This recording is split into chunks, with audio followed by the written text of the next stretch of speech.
Assalamualaikum warahmatullahi wabarakatuh. Halo sobat mahasiswa. Selamat datang di seri pembelajaran akuntansi keuangan dan kali ini kita sudah akan membahas bab 20 tentang akuntansi pensiun dan manfaat purna karya. Buku yang digunakan adalah buku Intermediate Accounting edisi IFRS Edition edisi ketiga karya Keeso, Wigan and Warfield. Beberapa istilah yang ada di chapter ini, bab ini sudah disesuaikan dengan PSAK kita, yaitu PSAK 18 tentang akuntansi pensiun. Ada 6 materi yang akan kita bahas pada bab ini. Yang pertama, mendiskusikan atau membahas konsep dari akuntansi program pensiun. Yang kedua, menggunakan kertas kerja program pensiun, nantinya akan kita gunakan untuk membuat jurnal. Yang ketiga, menjelaskan akuntansi biaya layanan masa lalu. Kemudian yang keempat, menjelaskan akuntansi pengukuran kembali. Yang kelima, menjelaskan kebutuhan pelaporan terkait dengan laporan keuangan ya, pelaporan program pensiun dalam laporan keuangan. Dan yang keenam adalah menjelaskan manfaat purna karya yang lainnya. Baik, kita masuk ke materi yang pertama, yaitu konsep dari akuntansi perencanaan pensiun. Apakah yang maksud dengan program pensiun? Program pensiun adalah suatu pengaturan di mana karyawan melakukan pembayaran untuk masa pensiunnya setelah mereka mengabdikan diri selama masa kerja tertentu. Biasanya untuk program pensiun ini melibatkan pihak pemberi kerja dan juga pihak pengelola program pensiun. Pengelola program pensiun ini di Indonesia lebih banyak dilakukan oleh perusahaan-perusahaan yang bergerak di bidang perasuransian. Pada hakikatnya, pada program pensiun, pemberi kerja akan memberikan kontribusi atau sejumlah uang, ya mudahnya yang dibayarkan secara rutin dan dilakukan biasanya adalah bulanan kepada pengelola program pensiun, dan pengelola program pensiun nantinya akan memberikan manfaat, jadi membayarkan sejumlah manfaat sesuai dengan ketentuan di dalam program pensiun yang disusun antara pemberi kerja atau perusahaan dengan pengelola program pensiun.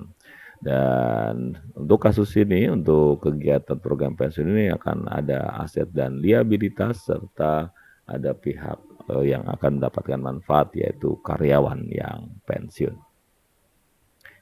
Program pensiun dapat berupa sebuah kontribusi. Tadi sudah dijelaskan, pemberi kerja memberikan kontribusi, membayarkan sejumlah kontribusi secara rutin kepada perusahaan yang mengelola program pensiun. Kontribusi adalah pembayaran yang dilakukan secara sukarela, tanda kutip ya, karena kadang-kadang ada karyawan yang sebenarnya juga tidak sukarela untuk membayarkannya, tetapi demi masa depannya tentu saja mereka mau tidak mau membayarkan sejumlah uang. Bahkan untuk kontribusi ini terkadang dipotong ya, atau diambil dari gaji yang diterima oleh karyawan tersebut secara bulanan. Oleh karyawan untuk mendapatkan manfaat pada saat mereka setelah pensiun. Ada juga yang bersifat non-kontribusi. Nah, kalau non-kontribusi ini, maka untuk program pensiun ini ditanggung oleh pemberi kerja. Jadi pemberi kerjalah yang akan menanggung biaya pensiun tersebut. Dan yang paling banyak terjadi biasanya untuk biaya pensiun ini blended ya, jadi mix, ada kontribusi yang dibayarkan oleh karyawan dan ada kontribusi yang dibayarkan oleh pemberi kerja. Kemudian ada juga perencanaan pensiun terbatas, di mana perencanaan pensiun terbatas ini maksudnya adalah ada hal-hal khusus, biasanya menawarkan manfaat-manfaat tertentu yang berkaitan dengan aspek perpajakan. Dana pensiun harus terpisah secara entitas hukum dan entitas akuntansi. Nah, ini menjadi ketentuan di dalam akuntansi program pensiun, di mana pengelolaan dana pensiun ini harus dipisahkan baik secara hukum maupun secara akuntansi. Ada dua jenis program pensiun. Yang pertama adalah program iuran pasti, yang kedua adalah program imbalan pasti. Jadi kalau yang sebelah kiri yang pasti adalah iurannya, yang sebelah kanan yang bersifat pasti adalah imbalannya. Untuk program iuran pasti, kontribusi karyawan ditetapkan oleh program tersebut, ya sifatnya tetap. Jadi itu disebut dengan iuran pasti. Jadi dia akan membayar sejumlah uang dengan jumlah tertentu setiap bulannya. Risiko apabila terjadi kegagalan dalam program pensiun ini maka ditanggung oleh karyawan. Artinya karyawanlah yang akan menanggung risiko seandainya program ini tidak berlangsung sesuai dengan yang diharapkan. Kemudian besaran imbalan bergantung pada nilai program pensiun itu sendiri, biasanya ditetapkan oleh pihak pengelola program pensiun. Sedangkan untuk program imbalan pasti, imbalan ditentukan oleh program tersebut. Jadi Anda bisa sebagai karyawan Anda bisa memilih berbagai program imbalan pasti sesuai dengan yang Anda harapkan. Tentu saja semakin tinggi manfaat dari program pensiun yang ini ingin Anda dapatkan, maka jumlah iurannya akan menjadi lebih tinggi. Demikian pula sebaliknya, apabila manfaat pensiunnya tidak besar, ya maka iuran yang Anda bayarkan juga kecil atau Anda bisa balik. Ya, kalau iuran bulanannya kecil, ya Anda tidak bisa mengharapkan mendapatkan manfaat program pensiun yang besar begitu. Kontribusi karyawan berbeda-beda tadi ya, tergantung dari pilihan program yang memang dikehendaki oleh karyawan dan biasanya nilainya ditetapkan oleh seorang profesional yang disebut dengan aktuaris. Kemudian resiko untuk program imbalan pasti ini ditanggung oleh pemberi kerja. Jadi berbeda ya dengan program iuran pasti yang resikonya ditanggung oleh karyawan, sedangkan untuk imbalan pasti ini pemberi kerjalah yang akan menanggung resiko. Di mana biasanya perusahaan akan bekerja sama dengan profesional yaitu aktuaris untuk meyakinkan bahwa program pensiun tadi merupakan program yang tepat untuk melindungi karyawan dan kelompok karyawan. Disebut dengan kelompok karyawan karena program pensiun yang kita bahas berlaku untuk seluruh karyawan atau tidak berlaku untuk individu-individu karyawan. Jadi kita membahasnya karyawan sebagai kelompok karyawan, bukan sebagai individual. Adapun peran aktuaris di dalam program pensiun ini diantaranya mereka membuat perkiraan mengenai tingkat kematian karyawan ya, kemudian perputaran karyawan, ada employee turnover, kemudian bagaimana tingkat bunga dan tingkat pendapatan yang sedang ada terkait dengan kondisi ekonomi suatu negara. Kemudian seperti apa frekuensi pensiun dini yang terjadi di perusahaan ya yang terjadi di SDM atau karyawan, kemudian berapa besaran gaji yang akan diterima oleh karyawan di masa yang akan datang, serta faktor-faktor lain yang diperlukan di dalam menjalankan program pensiun. Jadi dengan kata lain, aktuaris ini memang adalah seorang profesional yang mendedikasikan kemampuannya untuk menghitung program pensiun ini dengan memperhatikan berbagai variabel yang sudah disebutkan tadi. Aktuaris juga menghitung berbagai ukuran pensiun yang dapat mempengaruhi laporan keuangan seperti kewajiban pensiun, kemudian biaya tahunan untuk menjalankan program pensiun, dan biaya pengubahan program pensiun. Jadi ini adalah tugas si sang aktuaris ya untuk menghitungnya. Bagaimana ya? Ini yang tadi yang pertama, mengukur liabilitas atau mengukur kewajiban. Nah, ada dua pertanyaan dalam mengukur liabilitas atau kewajiban. Yang pertama, apakah kewajiban pensiun yang harus dilaporkan oleh perusahaan di dalam laporan keuangannya? Jadi kita bicara liabilitas. Kemudian yang kedua, berapa beban pensiun yang perlu dilaporkan di dalam satu periode? Jadi kita bicara dua hal, yaitu liabilitas dan expense.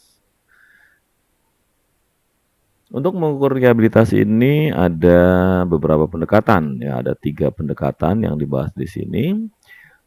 Di mana kewajiban pensiun karyawan tadi merupakan kewajiban berupa kompensasi ya, jadi kewajiban kompensasi yang ditangguhkan, yang dimiliki oleh para karyawan atas masa kerja sesuai dengan syarat yang ditentukan di dalam program pensiun itu sendiri. Artinya bagi pengelola perusahaan ada kewajiban bagi mereka untuk membayarkan suatu manfaat atau dalam bentuk kompensasi kepada karyawan di masa yang akan datang. Nah, pendekatan alternatifnya jadi untuk mengukur kewajiban pensiun ini, yang pertama adalah benefit for ini ya, yang pertama benefit for vested employees only at current salaries. Jadi memberikan manfaat atau benefit kepada karyawan. Vested employees adalah karyawan yang memang mendapatkan hak untuk pensiun only at current salary, hanya berdasarkan pada gaji saat ini saja. Nah, maka untuk pendekatan ini biasanya disebut dengan vested benefit obligation. Kemudian yang kedua adalah benefit for non-vested employees at current salaries. Jadi benefit ini diterima juga oleh employees yang sebenarnya tidak mendapatkan hak ya, non-vested. Dan penghitungannya juga menggunakan current salaries, jadi menggunakan gaji saat ini yang kalau digabungkan antara vested dengan non-vested ini menghasilkan accumulated benefit obligation. Jadi ada kewajiban manfaat atau kompensasi yang bersifat akumulasi. Dan pendekatan yang ketiga adalah benefit for vested and non-vested employees at future salaries. Jadi penghitungan benefit kepada employees yang berhak, pegawai yang berhak maupun yang tidak berhak tanda kutip ya. Jadi tidak berhak ini tidak berarti bukan dia tidak berhak sama sekali, itu didasarkan pada gaji masa yang akan datang. Jadi tidak hanya berdasarkan pada gaji saat ini, juga dihitung berapa kenaikan gaji mereka di masa yang akan datang, dan ini yang ditetapkan oleh IASB sebagai pilihan IASB, yaitu Defined Benefit Obligation. Dan baik vested benefit obligation, accumulated benefit obligation maupun defined benefit obligation semuanya akan dihitung berdasarkan present value of expected cash flow computed by actuaries. Jadi semuanya nanti akan dihitung berdasarkan nilai kini atau present value dari cash flow, dari arus kas yang diharapkan terjadi di masa yang datang, yang akan dihitung oleh para aktuaria atau aktuaris. Ini adalah cara yang biasa digunakan untuk mengukur liabilitas, dan biarkan ini aktuaris yang menghitungnya. Kemudian masih terkait dengan pengukur liabilitas ini ada yang disebut dengan kewajiban atau aset neto. Jadi ada kewajiban neto dan aset neto terkait dengan imbalan pasti. Ingat ya, tadi ada program iuran pasti, juga ada program imbalan pasti. Nah, di sini yang kita bahas adalah yang imbalan pasti. Di mana untuk kewajiban neto atau aset neto ini mengacu pada status pendanaan yang terkait dengan program pensiun atau biasa dengan funded status ya, funded status, di mana pendanaan kalau Anda lihat sini sudah saya berikan keterangannya adalah pengalihan aset kepada entitas atau dana yang terpisah dari entitas pemberi kerja untuk memenuhi kewajiban masa depan untuk pembayaran manfaat purna karya. Nah, ini definisi yang ditetapkan di PSAK 18.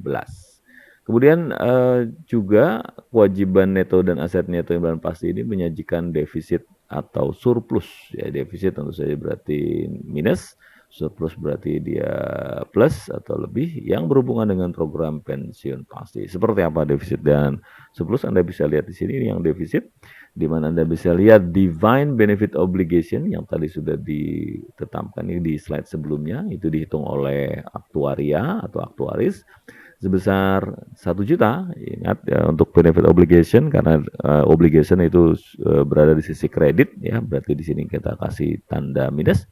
Dan kemudian ditandingkan ya, jadi obligasi atau kewajiban ditandingkan dengan aset ya. Aset ini disebut dengan plan asset, biasa diterjemahkan dengan aset program pensiun ya. Plan aset ini adalah aset program pensiun.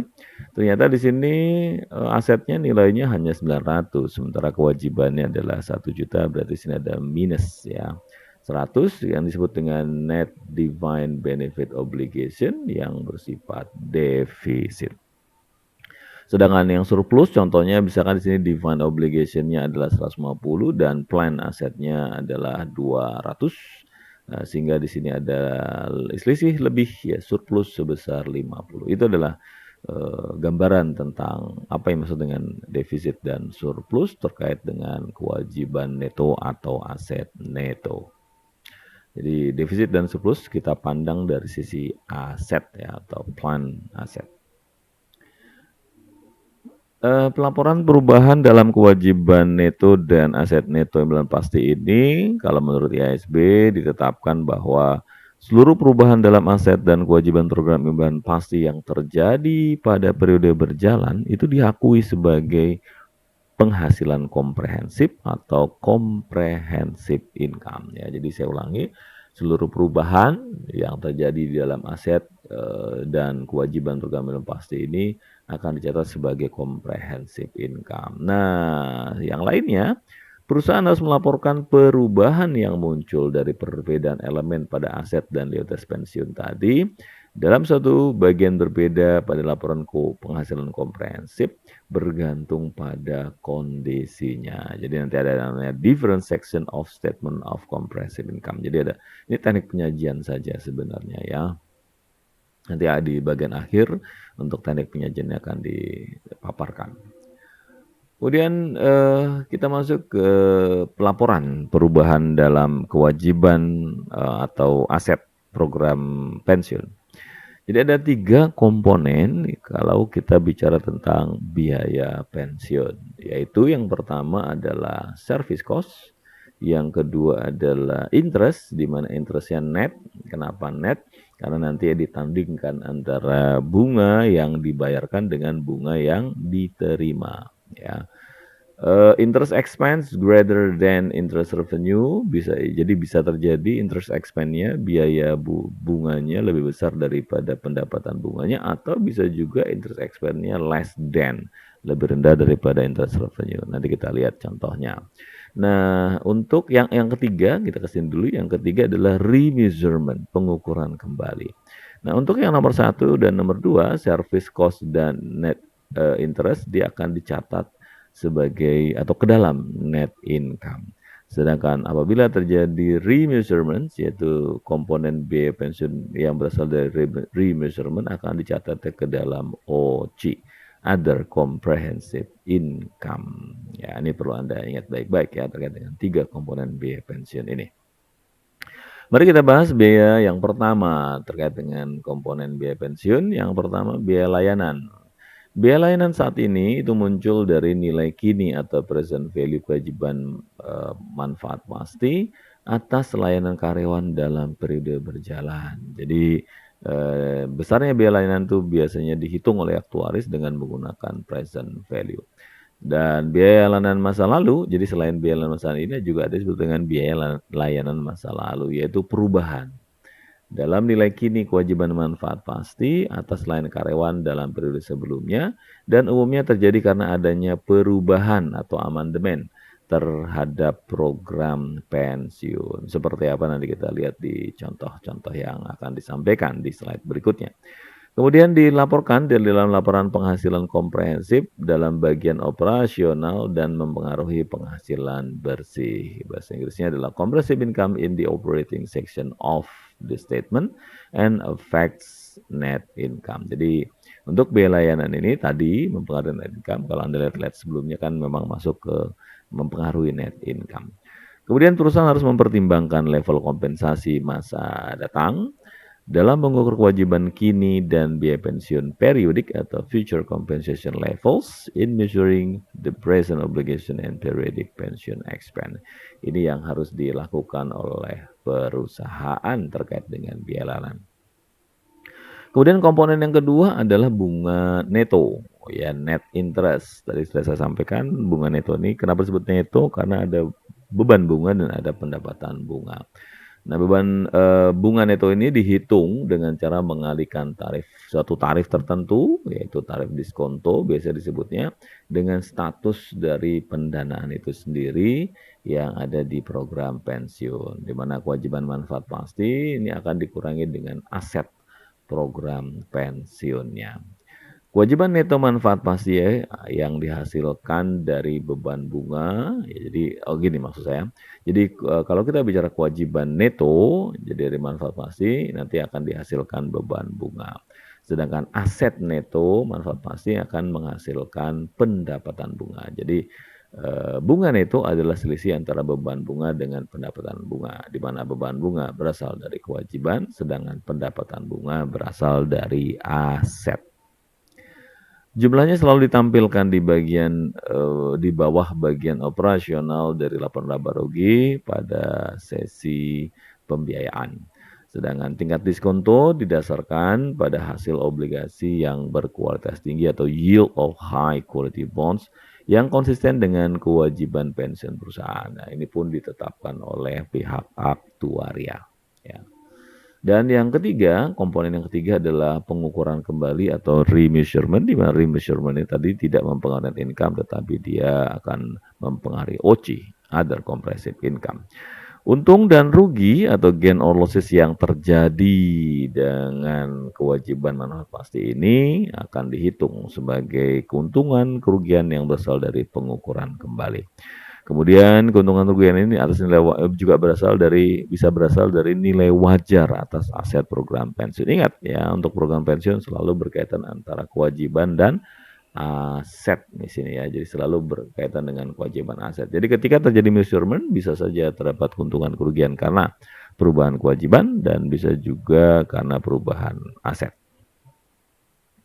Komponen ini dilaporkan sebagai bagian dari other comprehensive income dan biasanya net of tax atau sudah bersih dari pajak.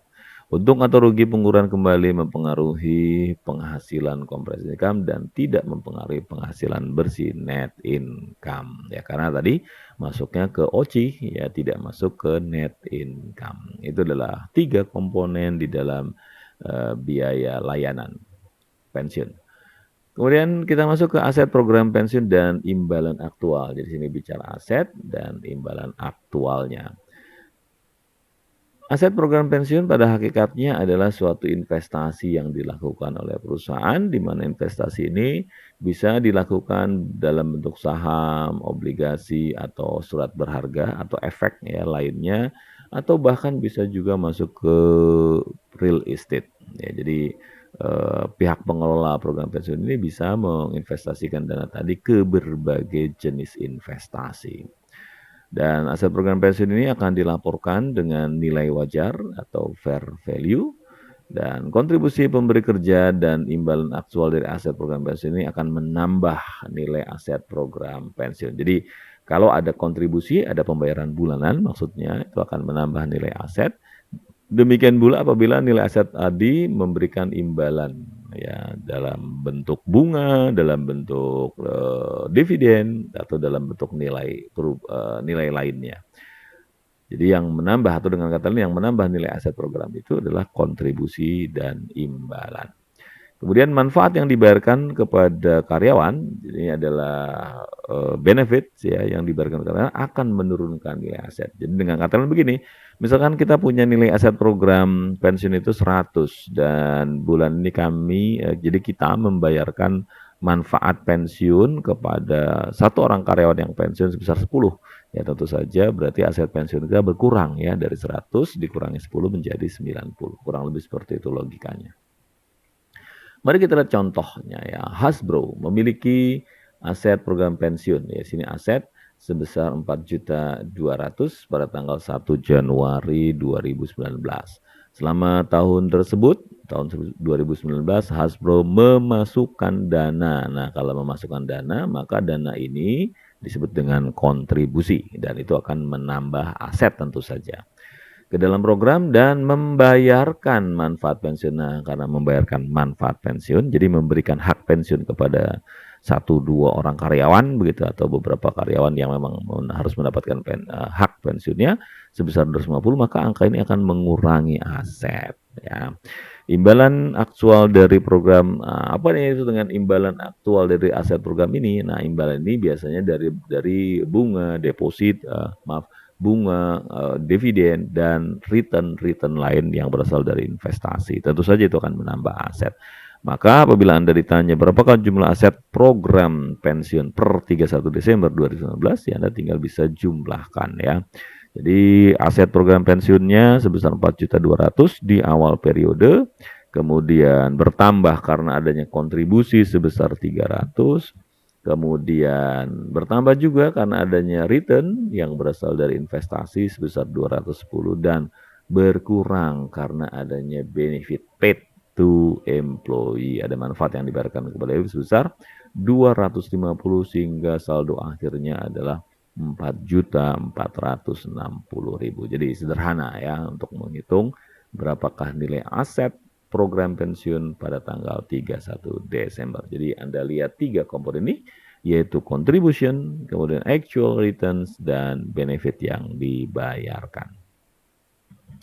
Anda juga bisa menghitung dengan cara lain ketika ditanya berapakah perusahaan menghitung imbalan aktual. Jadi yang dihitung imbalan aktualnya yang 210 tadi ya. Ini jadi kalau untuk menghitung ini 210 bisa dengan cara seperti ini. Aset per 1 Januari 2019 kemudian dikurangi dengan aset per 1 Januari 2019, ini jadi kita hilangkan dulu ya, cara menghitung saja ya sebenarnya.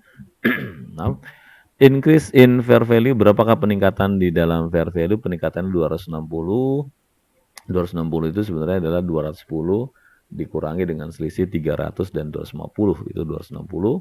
Kemudian dikurangi dengan 300, saldo masuk, kemudian dikurangi dengan 250, ini saldo keluar, sisanya adalah minus 50, sehingga kita bisa hitung actual return-nya 200. Ini cara lain saja untuk menghitung, tapi saya lebih prefer Anda gunakan penghitungan yang ini ya, menghitung saldo awal dan saldo akhir.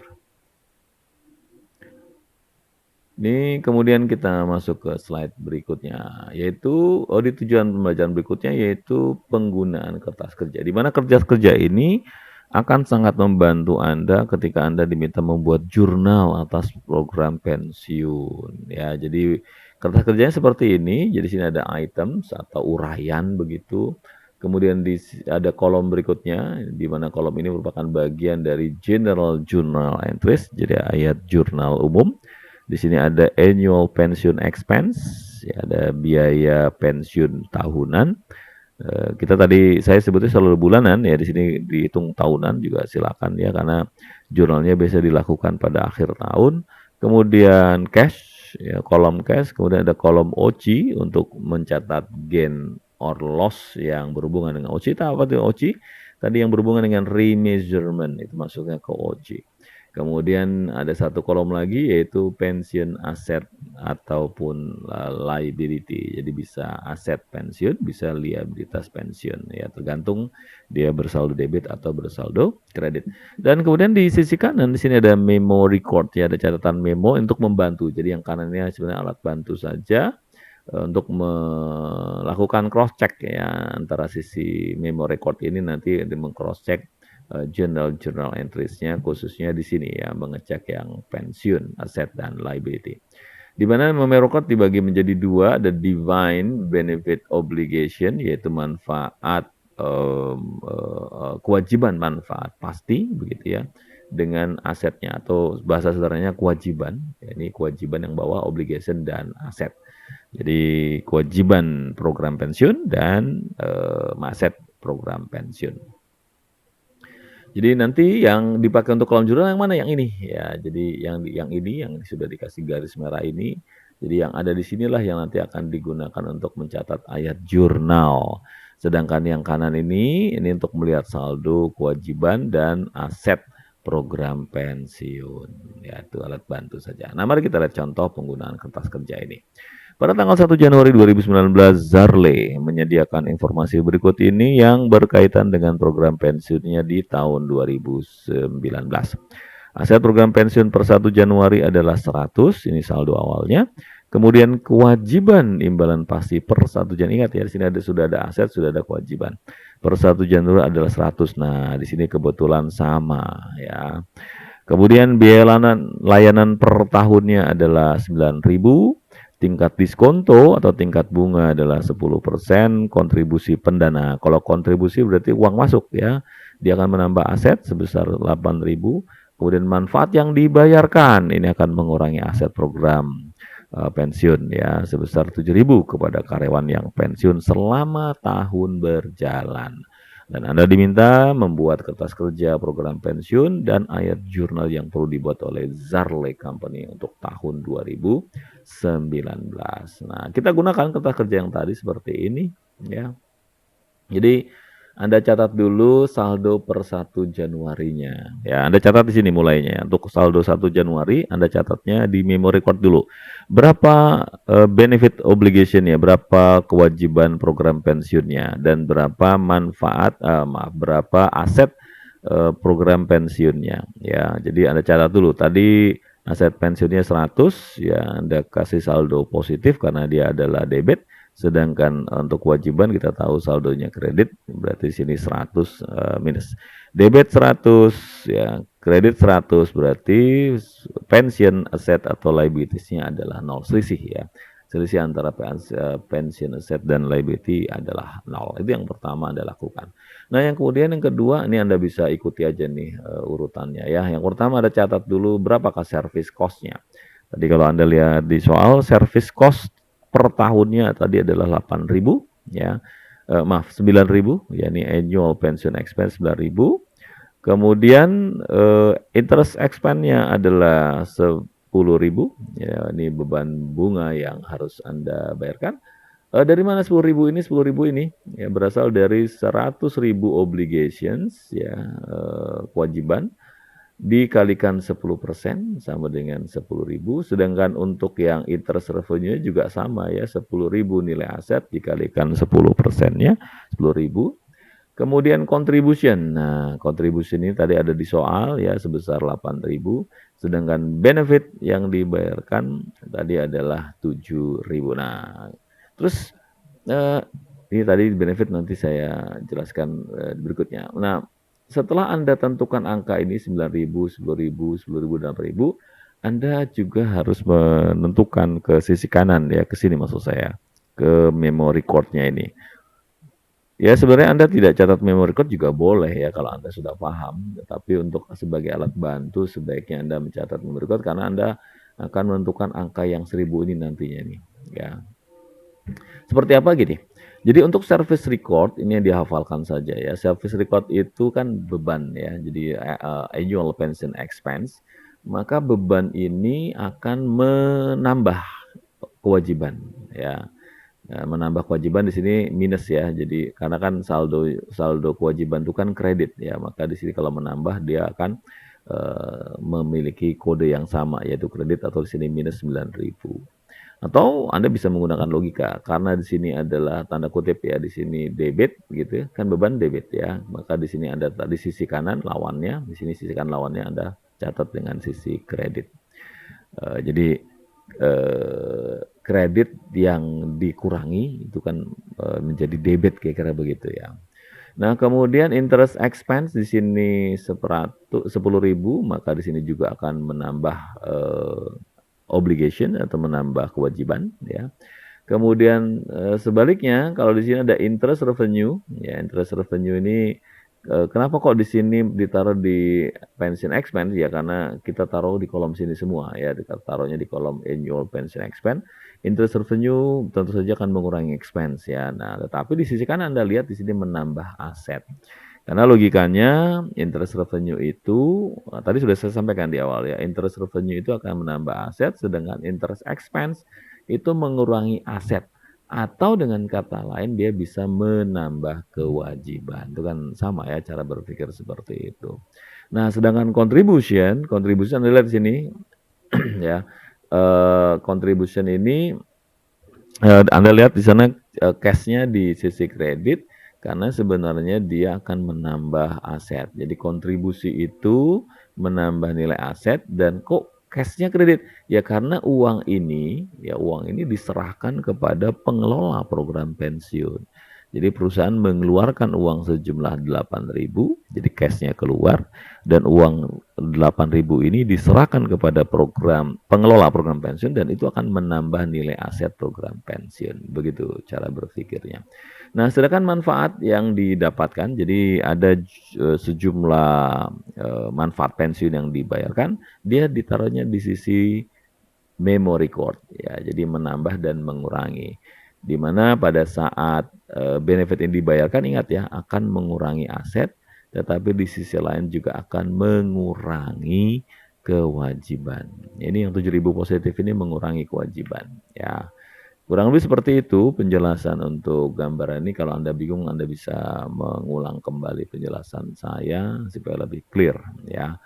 Dan kemudian Anda jumlahkan ya, kewajibannya di sini totalnya minus 112 dan untuk asetnya positif 111 ya, karena ini saldo kredit, yang ini saldo debit.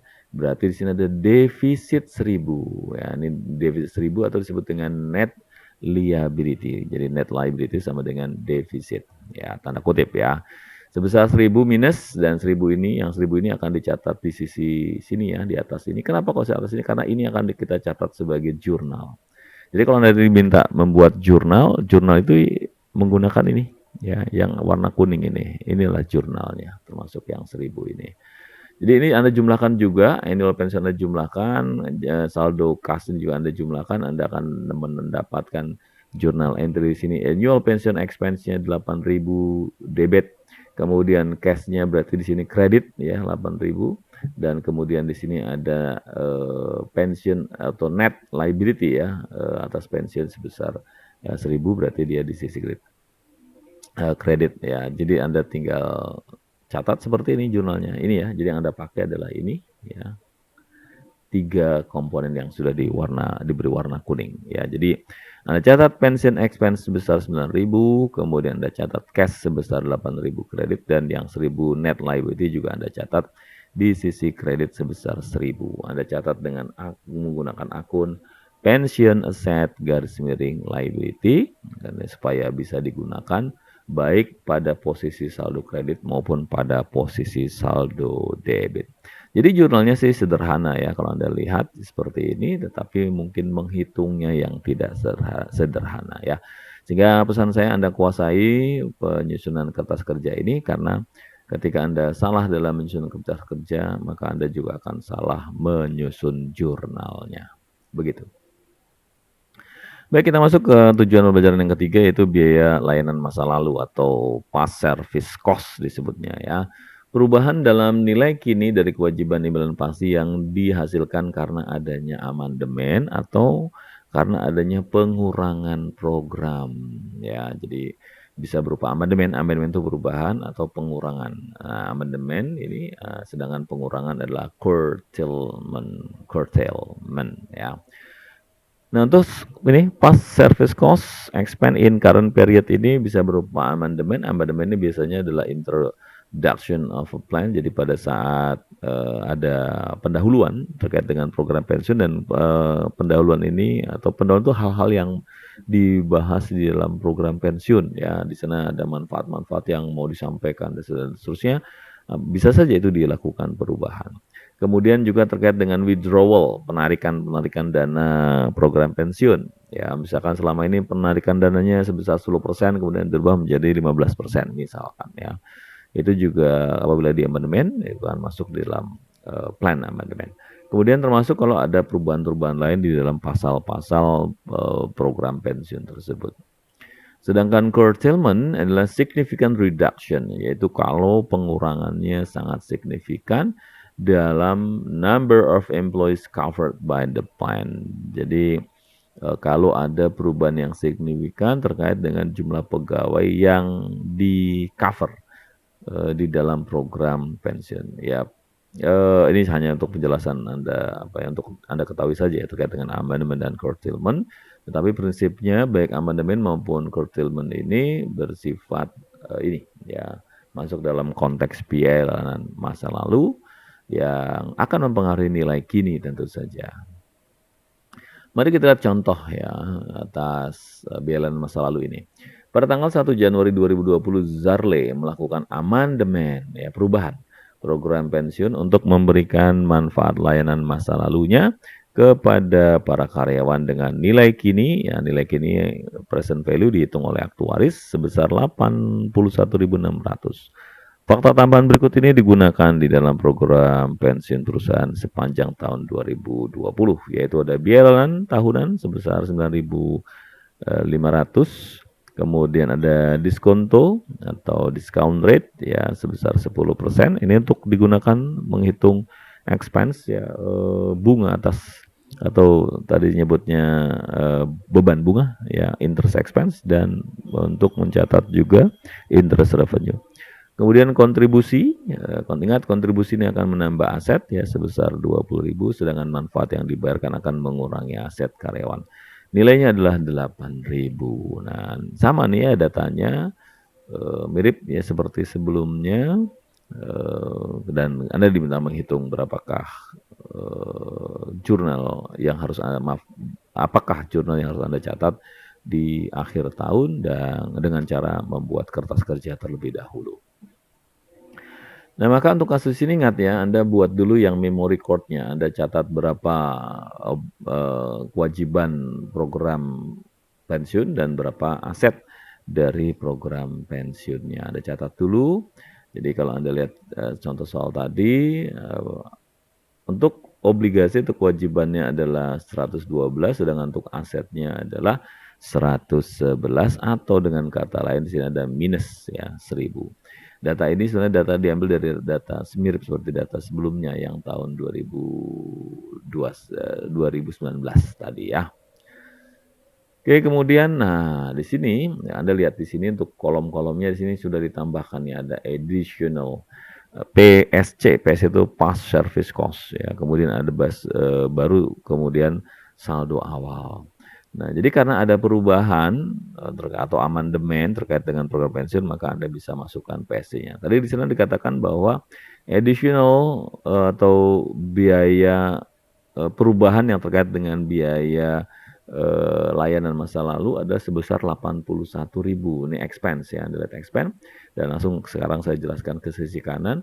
Ingat ya, expense ini masuknya di obligation, di kewajiban ya, bukan di aset ya. Itu tinggal Anda hafalkan saja. Expense masuknya ke kewajiban gitu ya. Dan kalau Anda lihat tandanya beda ya, sebelah kiri tandanya positif, di sebelah kanan tandanya negatif yaitu dalam tanda kurung. Kemudian saldo per 1 Januari 2020 untuk obligationnya 193.600. Maaf, sehingga ya sorry saya lupa nih ya, sehingga per 1 Januari 2020 untuk kewajiban saldonya menjadi 193.600. Ini Anda jumlahkan, sedangkan ini harusnya ditulis juga di sini ya, plan asetnya adalah 111.000. Bisa ditulis begini Anda garis, boleh juga. Kemudian service cost yang dibayarkan untuk per tahun adalah 9.500, ingat service cost juga masuk ke kewajiban. Kemudian interest expense, nah ini hitungnya, ini sudah dikasih penghitungannya adalah 193.600 yang ini ya, 193.600 dikalikan 10% tingkat diskontonya. Kemudian ingat ya interest expense juga masuk ke kewajiban. Kemudian interest revenue 110 dari sini tadi 110 dikalikan 10% ya. Dan interest revenue dia menambah aset ya. Kemudian contribution ini menambah aset, tetapi di sini kasnya berkurang karena memang dibayarkan ya, uang itu dibayarkan kepada pengelola program pensiun. Dan benefit, ingat ya benefit tidak ada di jurnal ya, di sini tidak ada. Dia masuk di kolom kanan dan kiri di memory card ya, di kanan kiri memory card. Itu yang perlu Anda ingat ketika membuat kertas kerja ini. Ya, setelah itu tinggal Anda jumlahkan ya, ini Anda jumlahkan.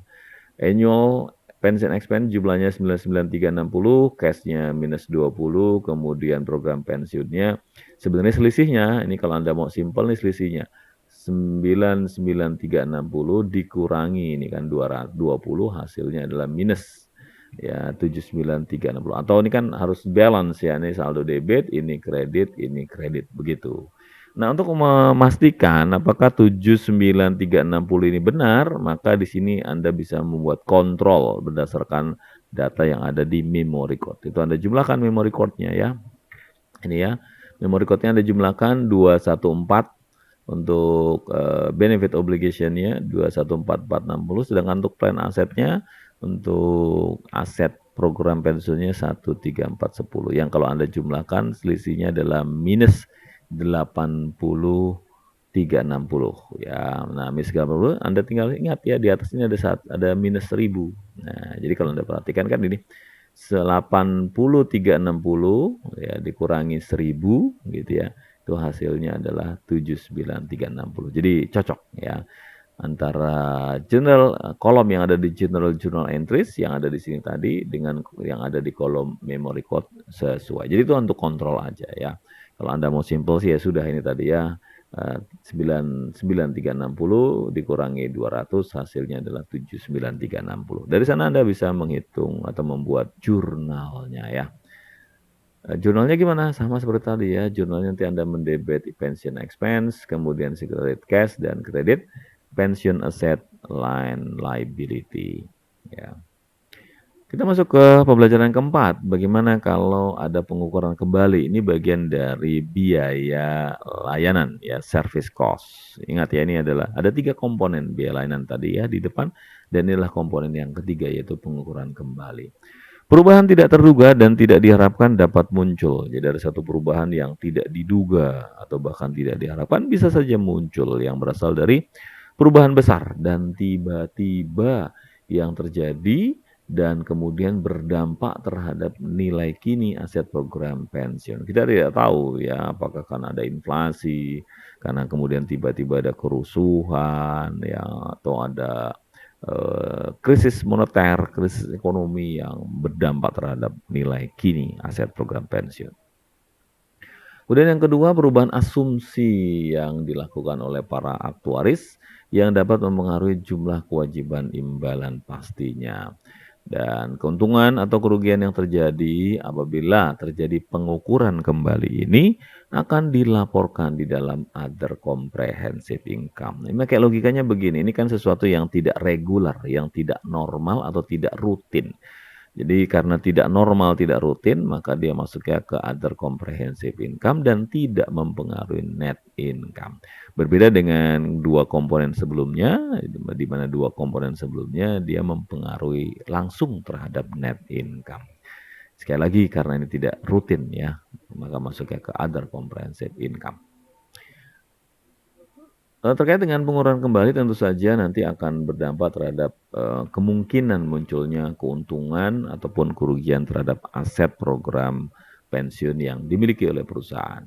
Nah, perbedaan antara imbalan aktual dan pendapatan bunga ini akan dihitung untuk menentukan bunga netonya sama seperti yang sebelumnya ya.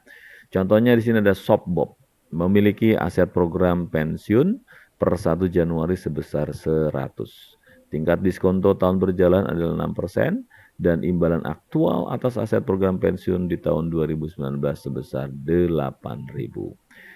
Pada tahun 2019, Shopbob harus menghitung atau mencatat ya keuntungan aset sebesar 2.000 yang dihitung sebagai berikut. Dari mana? Ya, ini dia.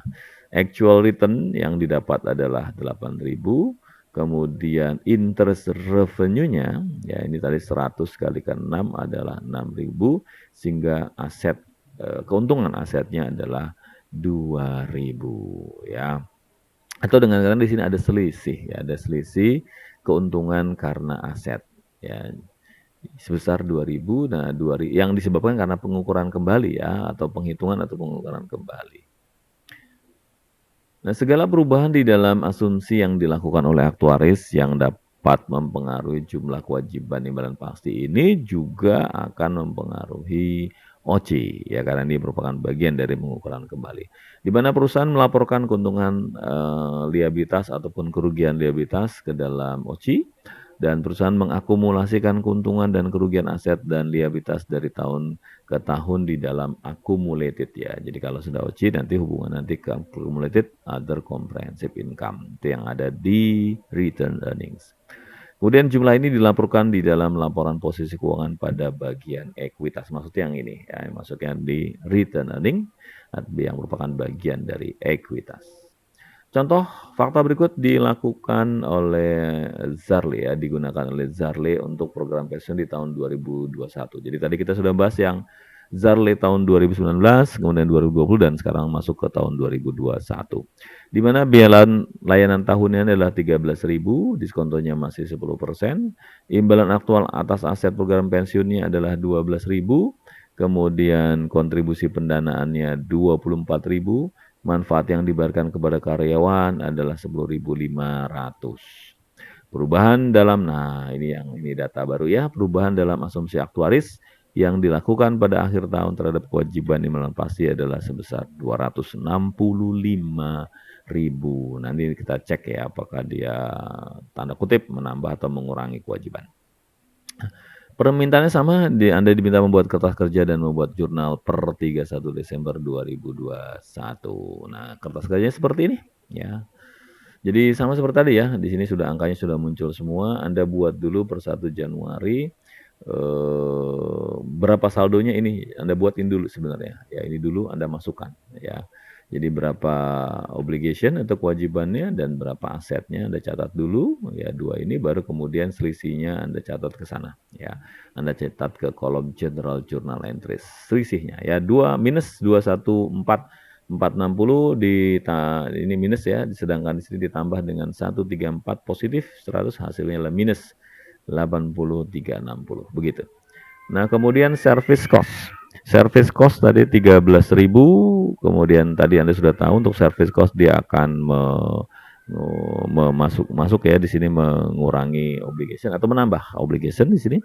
Kemudian interest expense, ingat bagaimana menghitungnya? Interest expense ini dihitung dari obligation tadi ya, persentase saldo obligation tadi dikalikan persentase ini ya.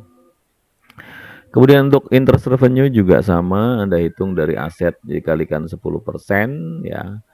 Kemudian contribution tadi ada ya 24, kemudian benefit, ingat ya untuk benefit ini adanya di memo di sini ya dua-duanya.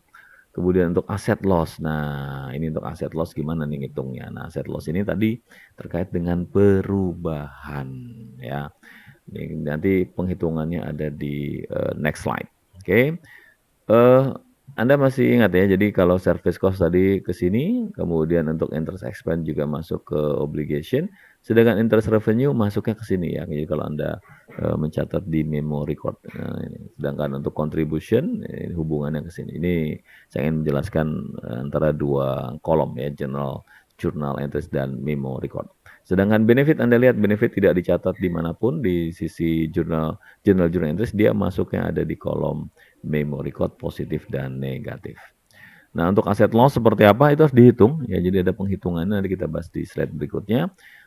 Setelah ini nanti akan dihitung ya 1 4 10 kemudian 2 6 5 9 4 ini. Nah, kemudian Anda jumlahkan masing-masing kolomnya Anda jumlahkan semua. Di sini akan dapat 21036, kemudian di sini minus 24, di sini positif 28004. Di sini Anda muncul ya, oh ya satu lagi saya lupa. Ini karena tadi ada risk measurement, maka muncul satu kolom tambahan yaitu OC dalam bentuk gain or loss. Ya, kalau Anda lihat slide sebelumnya nih OC ini tidak ada ya karena memang tidak ada remeasurement. Kemudian selisihnya, yang merah ini selisihnya. Jadi Anda jumlahkan saja ini ya.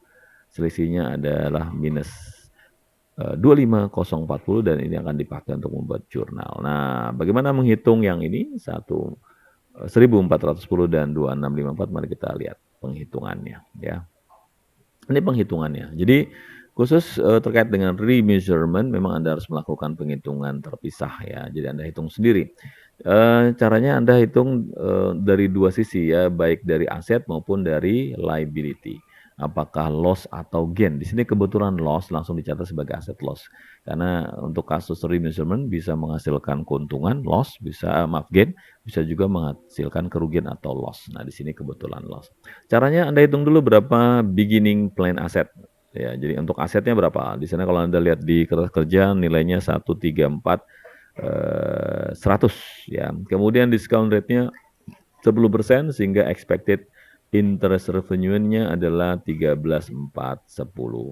Nah, kemudian kalau Anda lihat data, berapakah actual return dari interest revenue ini? Ternyata actual return-nya kalau Anda cek di soal, itu actual return-nya 12.000. Padahal expected interest revenue-nya, yaitu 10% dikalikan 134, itu adalah 13.410. Berarti kan Anda, tanda kutip ya, Anda loss.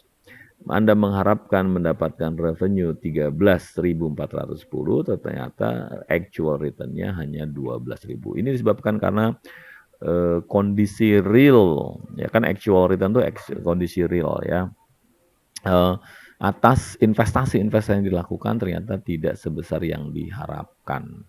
Nah, kalau Anda belajar manajemen keuangan, Anda masih ingat ya, ada expected return dan ada realized return. Nah, actual return ini adalah realized return-nya. Jadi Anda berharap 13.000 sekian mendapatkan ya, tetapi ternyata realnya cuma 12, berarti Anda loss. Ya, ini kan dicatat sebagai aset loss sebesar 1.410. Jadi Anda sudah tahu ya dari mana asal 1.410. Nah, demikian pula dengan liability-nya. Kita hitung apakah loss atau gain. Sama ya, Anda hitung. Kalau ini agak dibalik ya. Jadi Anda hitungnya dari 31 Desember 2020 ya. Atau ya sama dengan saldo awal tahun 2021 ya. Angkanya Anda bisa lihat di sini, pertama saldonya adalah 214.460, kemudian ini agak rumit sedikit ya, Anda harus perhitungkan dengan service cost-nya 13.000, kemudian interest expense yang terjadi adalah 21.446, kemudian benefit yang dibayarkan adalah 10.500, hasilnya adalah 239 ya, 238.406. Ini adalah saldo sebelum disesuaikan ya, before adjustment. Sedangkan ternyata kalau Anda lihat di slide sebelumnya, saldo yang ditentukan oleh aktuaria ya ternyata adalah 265.000. Jadi saldo sebelum disesuaikan adalah 238.406, ternyata aktuaria menentukan bahwa saldonya untuk liability adalah 265. Nah, dengan kata lain di sini ada kerugian ya. Karena apa? Karena kewajiban yang seharusnya dicatat adalah 238, ternyata menurut aktuaria lebih besar kewajiban itu. Ya, jadi liability-nya lebih besar. Nah, karena kewajiban liability menurut aktuaria lebih besar, maka terjadi liability loss, jadi ada kerugian juga yang berasal dari liability sebesar 26.594. Nah, 1410 atau 1410 dengan 26.594 ini yang akan dimasukkan ke kolom ini ya, yang saya lingkari ini ya, mempengaruhi ke OC. Ingat ya, remeasurement masuknya ke OC. Itu cara menghitungnya, nanti mungkin Anda bisa pelajari kembali, Anda bisa back and forward ya di slide ini.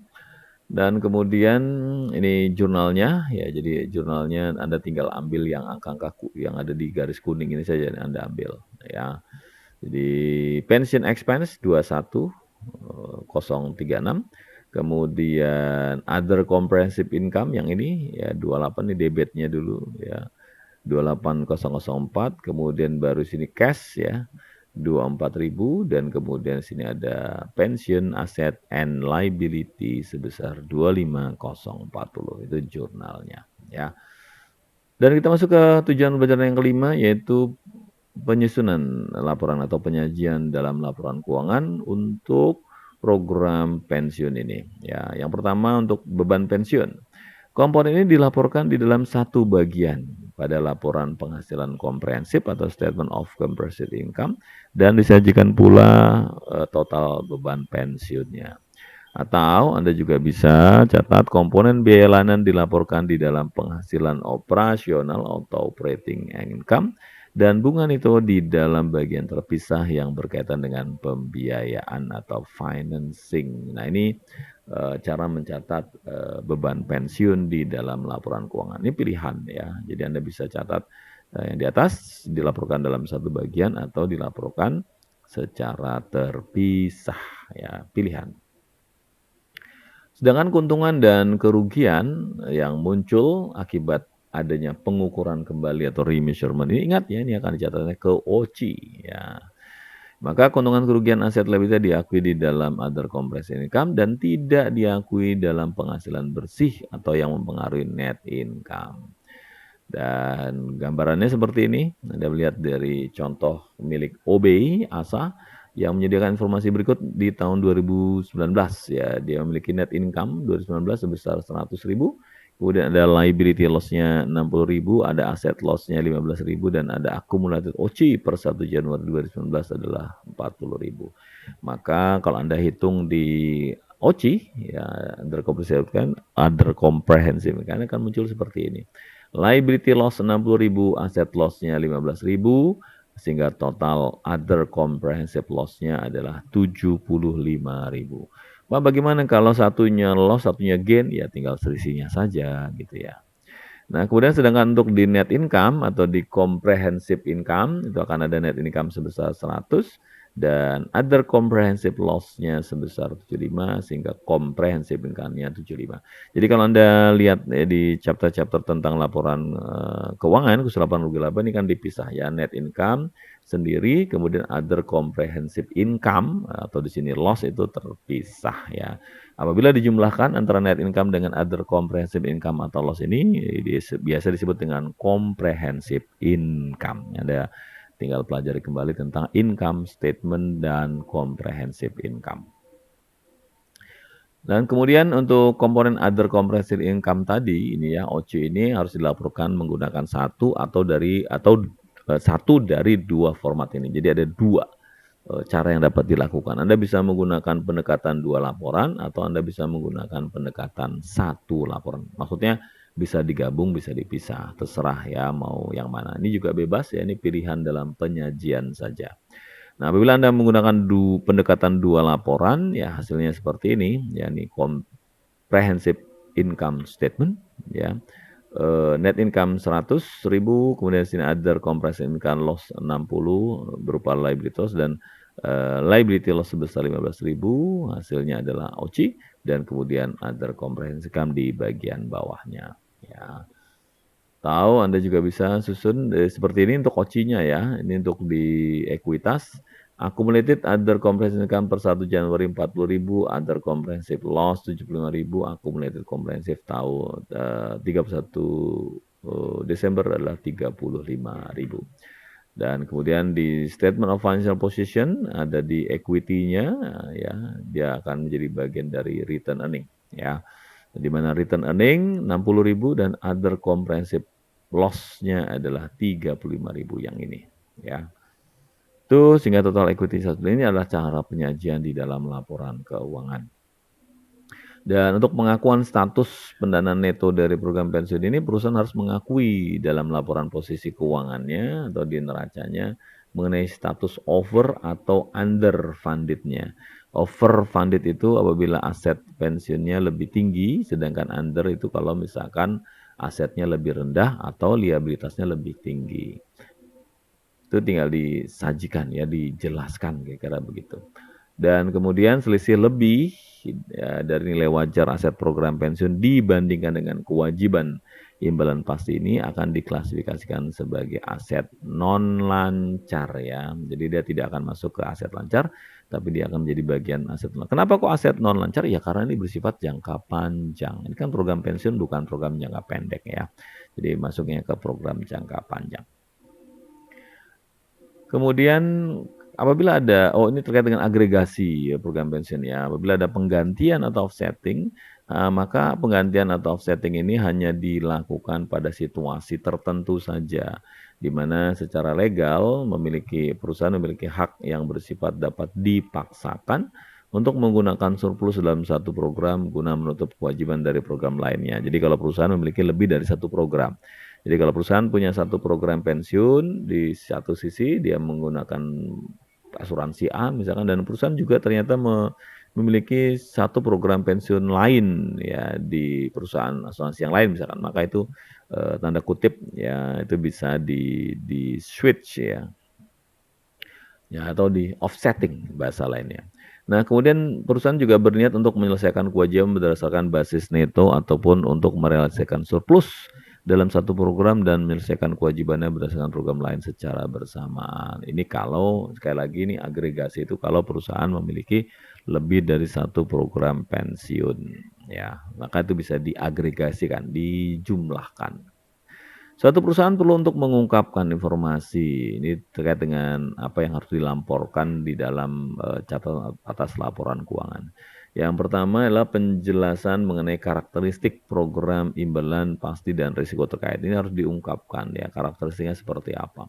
Kemudian yang kedua, identifikasi dan penjelasan jumlah ya, ini dalam laporan keuangan yang muncul dari program imbalan pasti yang dimilikinya. Yang ketiga, gambaran bagaimana program imbalan pasti ini dapat mempengaruhi jumlah waktu dan ketidakpastian atas arus kas masa depan perusahaan. Dengan kata lain, berbagai hal yang terkait dengan pelaksanaan program pensiun ini harus diungkapkan di dalam catatan atas laporan keuangan. Terakhir, tujuan pembelajaran yang keenam yaitu manfaat purna karya lainnya. Jadi selain pensiun yang tadi sudah kita bahas, ada beberapa hal lain yang dapat dilakukan oleh perusahaan. Di antaranya adalah funding, ya. Kemudian ada benefit, beneficiary payable, dan ada predictability. Ya, ini bisa dibaca ini adalah terkait dengan perbedaan antara pensiun dengan post retirement healthcare benefit ya. Kalau pensiun itu biasanya kalau di Indonesia pensiun itu kan dalam bentuk uang ya, tiap bulan dapat. Sedangkan post retirement healthcare itu adalah seperti BPJS kesehatan ya. Jadi Anda setelah pensiun pun masih mendapatkan hak dalam bentuk layanan kesehatan, kira-kira seperti itu. Nah, ini kalau pensiun biasanya dari sisi fundingnya adalah generally funded, kalau healthcare benefit biasanya generally not funded, jadi nggak didanakan secara khusus ya. Ini di Amerika tentu saja mungkin bisa berbeda dengan yang terjadi di negara kita. Nah, untuk pensiun biasanya dia well defined, jadi sudah ditetapkan secara tetap ya di awal dan biasanya menggunakan satuan mata uang tertentu.